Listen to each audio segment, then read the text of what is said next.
नमस्कार दोस्तों, मैं हूं सीए विकास जैन और आज हम बात करेंगे एमएसई स्पाइस स्कीम के बारे में, जिसे एमएसएमई सेक्टर में सर्कुलर इकोनॉमी को बढ़ावा देने के लिए शुरू किया गया है। यह स्कीम यानी एमएसई स्कीम में promotion and investment in circular economy सरकार की एक पहल है, जिसका मकसद एमएसएमई को सर्कुलर इकोनॉमी प्रोजेक्ट अपनाने के लिए प्रेरित करना है। इस स्कीम का उद्देश्य है रिसोर्स एफिशिएंसी को बढ़ावा देना, पर्यावरण पर पड़ने वाले प्रभाव को कम करना, एमएसएमई को ज्यादा कॉम्पिटिटिव बनाना। अब आइए स्कीम की मेन मेरिट्स पर नजर डालते हैं। Number 1, credit link capital subsidy provide करना। सर्कुलर इकोनॉमी प्रोजेक्ट के लिए एमएसएमई को फाइनेंशियल असिस्टेंस प्रोवाइड करना। इसमें अधिकतम सब्सिडी 12.5 लाख तक की मिल सकती है। सर्कुलर इकोनॉमी पर फोकस करना, इसमें इंक्लूड है वेस्ट को कम करना, रिसोर्सेज को बचाना, रिसाइकलिंग और रीयूज को बढ़ावा देना। इस स्कीम के अंतर्गत प्लास्टिक, रबर और इलेक्ट्रॉनिक वेस्ट मैनेजमेंट जैसे सेक्टर्स को प्रायोरिटी देना है। अब क्या आप सोच रहे हैं कि इस स्कीम के लिए एप्लीकेशन कैसे करें? तो चलिए एलिजिबिलिटी के बारे में जानते हैं। नंबर 1, उद्यम रजिस्ट्रेशन। एमएसएमई को उद्यम पोर्टल पर रजिस्टर्ड होना चाहिए। Number 2, brownfield project. यह स्कीम केवल प्रेजेंट यूनिट के अपग्रेडेशन या एक्सपेंशन के लिए लागू होती है। Number 3, circular economy focus. आपका प्रोजेक्ट वेस्ट रिडक्शन, रिसाइकलिंग और रिसोर्स इफिशिएंसी के सिद्धांतों के साथ होना चाहिए। Number 4, EPR compliance. एमएसएमई को एक्सटेंडेड प्रोड्यूसर रिस्पांसिबिलिटी के नियमों और वेस्ट रिसाइकलिंग लक्ष्यों का पालन करना चाहिए। अब जानते हैं इस स्कीम के मेन ऑब्जेक्टिव क्या है। नंबर 1, सर्कुलर इकोनॉमी को बढ़ावा देना। नंबर 2, नेचुरल रिसोर्सेज का कुशल उपयोग करना। नंबर 3, इनोवेशन को बढ़ावा देना। नंबर 4, सर्कुलर इकोनॉमी में जॉब क्रिएट करना। नंबर 5, एमएसएमई की कॉम्पिटिटिवनेस को बढ़ाना। नंबर 6, एनवायरमेंटल इम्पैक्ट को रिड्यूस करना। अब समझते हैं कि एमएसई स्पाइस स्कीम भारत के सर्कुलर इकोनॉमी के लक्ष्यों को पूरा करने में कैसे मदद करती है। नंबर 1, रिसोर्स इफिशिएंसी को बढ़ावा देना। रिसाइकलिंग, रीयूज और वेस्ट रिडक्शन के जरिए एमएसएमई को रिसोर्स का बेहतर उपयोग करने और एनवायरमेंटल इम्पैक्ट कम करने के लिए प्रेरित करती है। Number 2, encouraging innovation. एमएसएमई को सर्कुलर इकोनॉमी में न्यू टेक्नोलॉजी सॉल्यूशन और इनोवेटिव मॉडल डेवलप करने के लिए इंकरेज करती है। Number 3, sustainable business model. Circular economy practices अपनाने से एमएसएमई अपनी लागत कम कर सकते हैं, ऑपरेशनल इफिशिएंसी बढ़ा सकते हैं और सस्टेनेबिलिटी में सुधार कर सकते हैं। नंबर 4, बिल्डिंग ए ग्रीन इकोनॉमी। यह स्कीम ग्रीन सेक्टर में जॉब क्रिएट करने और सस्टेनेबल इंडस्ट्रीज को बढ़ावा देने में मदद करती है। Number 5, alignment with national goals. Carbon reduction कम करना और सस्टेनेबल डेवलपमेंट गोल को पूरा करना इस स्कीम के प्रमुख उद्देश्य हैं। अब बात करते हैं उन सेक्टर्स की जिन्हें एमएसई स्पाइस स्कीम से सबसे ज्यादा लाभ मिल सकता है। नंबर 1, प्लास्टिक सेक्टर में प्लास्टिक प्रोडक्ट मैन्युफैक्चरिंग, रिसाइकलिंग और वेस्ट मैनेजमेंट को इंक्लूड किया जा सकता है।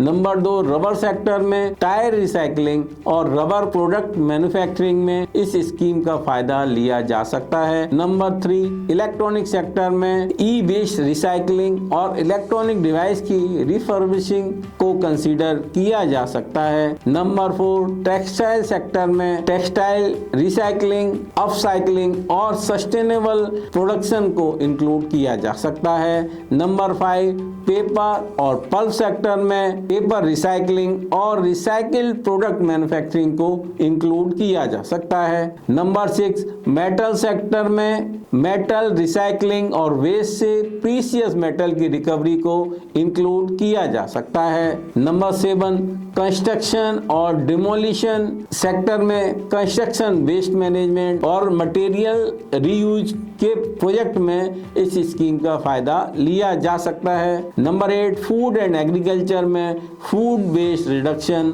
ऑर्गेनिक वेस्ट और एग्रीकल्चर वेस्ट के उद्योग के प्रोजेक्ट में इस स्कीम का फायदा लिया जा सकता है। ध्यान दें, यह केवल प्राइमरी सेक्टर की लिस्ट है, अन्य सेक्टर भी इस स्कीम के लिए एलिजिबल हो सकते हैं। अब जानते हैं एमएसई स्पाइस स्कीम के तहत एमएसएमईज को किस तरह की फाइनेंशियल असिस्टेंस मिलती है। सबसे पहले जानते हैं एमएसई स्पाइस स्कीम के तहत मिलने वाली मैक्सिमम सब्सिडी क्या है। इस स्कीम के तहत मैक्सिमम सब्सिडी 12.5 लाख तक मिल सकती है, लेकिन ध्यान दें यह सब्सिडी प्रोजेक्ट कॉस्ट का 25% तक सीमित है। उदाहरण के लिए अगर आपका प्रोजेक्ट 50 लाख रुपए तक का है तो आपको 25% यानी 12.5 लाख रुपए तक की सब्सिडी मिल सकती है, लेकिन यदि आपका प्रोजेक्ट 50 लाख रुपए से ज़्यादा है तो भी अधिकतम सब्सिडी 12.5 लाख रुपए की ही मिलेगी। यह सब्सिडी खास तौर पर प्लांट और मशीनरी की कॉस्ट के लिए उपलब्ध होती है। अब बात करते हैं कि सब्सिडी की राशि कैसे तय की जाती है। 50 लाख तक के प्रोजेक्ट के लिए सब्सिडी प्रोजेक्ट कॉस्ट का 25% यानी अधिकतम 12.5 लाख तक होगी। 50 लाख से ज़्यादा प्रोजेक्ट के लिए अधिकतम सब्सिडी 12.5 लाख की होगी।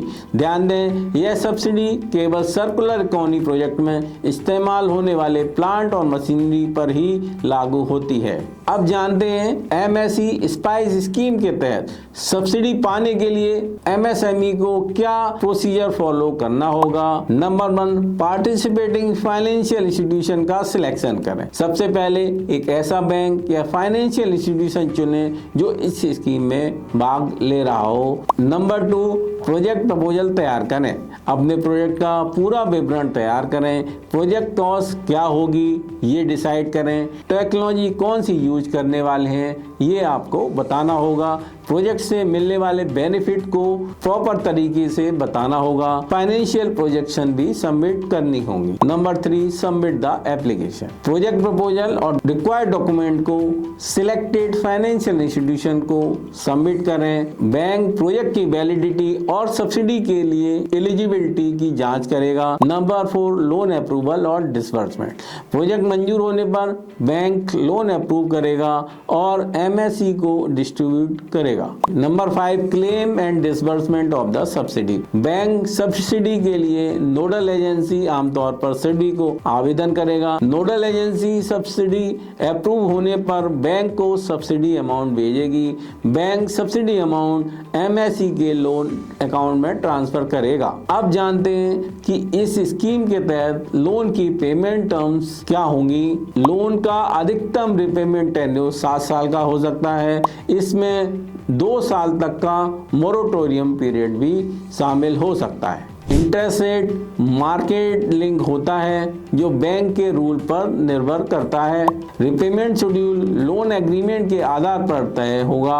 एमएसएमई को लोन लेने से पहले पेमेंट टर्म्स को ध्यान से पढ़ना चाहिए और बैंक से डिस्कस करनी चाहिए। अब बात करेंगे कि इस स्कीम के अंतर्गत कौन कौन से प्रोजेक्ट एलिजिबल होते हैं। एमएसएमई स्पाइस स्कीम के तहत कई प्रकार के सर्कुलर इकोनॉमी प्रोजेक्ट को सपोर्ट किया जा सकता है। आइए इनके कुछ उदाहरण समझते हैं। Number 1, waste reduction. Production process को ऑप्टिमाइज करके वेस्ट की मात्रा को कम किया जा सकता है। ऐसे प्रोजेक्ट डिजाइन करना जो आसानी से रिसाइकिल हो सके। लीन मैन्युफैक्चरिंग प्रैक्टिस को अपनाना। Number 2, recycling and reuse. Waste material से वैल्यूएबल मटेरियल रिकवरी करने के लिए रिसाइकलिंग फैसिलिटी एस्टेब्लिश करना। अपसाइकलिंग के जरिए वेस्ट मटेरियल को न्यू और इम्प्रूव प्रोडक्ट में बदलना। वेस्ट मटेरियल को प्रोडक्शन में सेकेंडरी रॉ मटेरियल के रूप में इस्तेमाल करना। नंबर 3,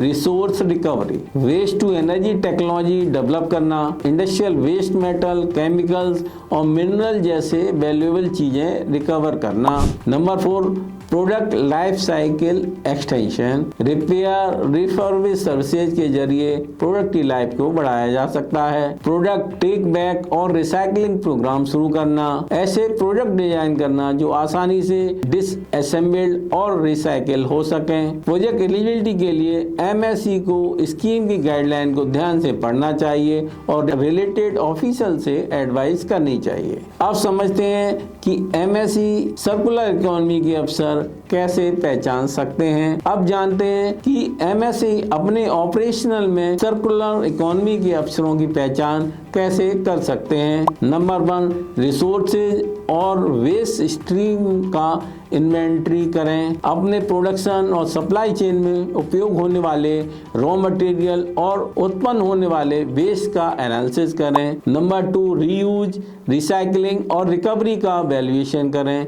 वेस्ट मटेरियल को रीपर्पज या रिसाइकलिंग करने के अवसर खोजें। वेस्ट से वैल्यूएबल रिसोर्स रिकवर करें। नंबर 3, अल्टरनेटिव बिजनेस मॉडल अपनाएं। Product leasing, repair and maintenance services और क्लोज लूप सप्लाई चेन जैसे मॉडल पर विचार करें। Number 4, collaborate with stakeholder, supplier, customer और इंडस्ट्री के अदर प्लेयर के साथ मिलकर सर्कुलर इकोनॉमी सॉल्यूशंस को लागू करें। Number 5, seek guidance from expert, circular economy और सस्टेनेबिलिटी के लिए एक्सपर्ट से सलाह लें। इन कदमों को अपनाकर एमएसई अपने रिसोर्स एफिशिएंसी बढ़ा सकते हैं और पर्यावरण पर पड़ने वाले प्रभाव को कम कर सकते हैं और एक सस्टेनेबल बिजनेस मॉडल बना सकते हैं। अब बात करते हैं एमएसएमई को सर्कुलर इकोनॉमी प्रैक्टिस लागू करते समय किन किन चुनौतियों का सामना करना पड़ सकता है। नंबर 1,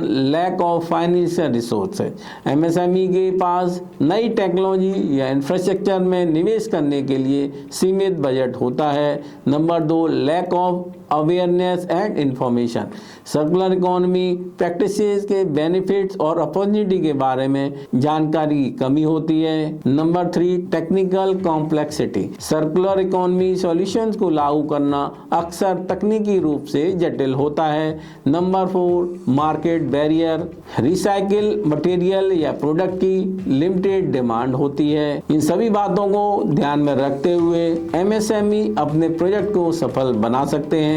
आशा है इस वीडियो ने आपको एमएसएमई प्रोजेक्ट की तकनीकी, व्यावहारिकता और सर्कुलर इकोनॉमी के बारे में महत्वपूर्ण जानकारी दी होगी। अगर आपको यह वीडियो पसंद आए